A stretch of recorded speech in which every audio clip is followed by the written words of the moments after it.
what is Krumping to somebody who's never heard of it, and your students, what do you tell them?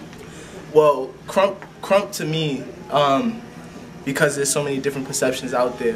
First of all, Krump is a very eternal, very high level energy dance, and I feel like it's one of the most tribal, ethnic, full dances that we have. It's like the highest level of expression that we can go so far that we've created. I really feel like it's really up there.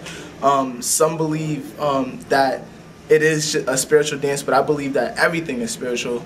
So I don't limit it to being just a spiritual dance.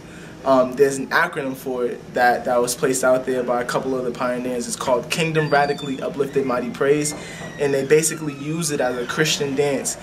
They performed it and taught it in churches and went around and basically passed the energy. But Krump is just one of those high energy internal dances that when you really feel your ancestors when you're doing it. Like it's a high level of communication.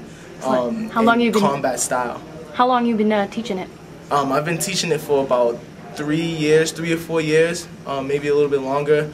I've only been in it for about like 6 years, but I did a lot of training, watched a lot of videos, trained with a lot of great people, and really kind of just built my own little thing around it. And I've been passing just real energy. Like I really feel like, you know, it's the most like true thing you can do is just really find out the truth from all angles, because you know I don't think there's just one truth. Like there's a lot of different things, a lot of different minds in Krump. You know what I'm saying? So I'm trying to pass out all of it rather than just being like Krump is this. You can't really define it. Like there's so many different perspectives on Krump. So how do you think your students did?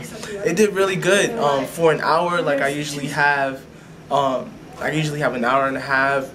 Most of my classes, my master classes, are 3 hours. So for an hour, for me to kind of break down and throw so much information at them, because I really want to make sure that they know, everything that I know, pretty much, in that 1 hour. So they did really good. They really were focused. They were listening. They were trying to catch every word, which is, it's not that likely that you will, but I hope they got the most out of it. They really looked like they enjoyed it. They were engaged, and they overcame that fear, because Krump is a very intimidating dance. You don't want to look like a fool, you know what I mean? So they overcame it, and they did really good, really good for the first time.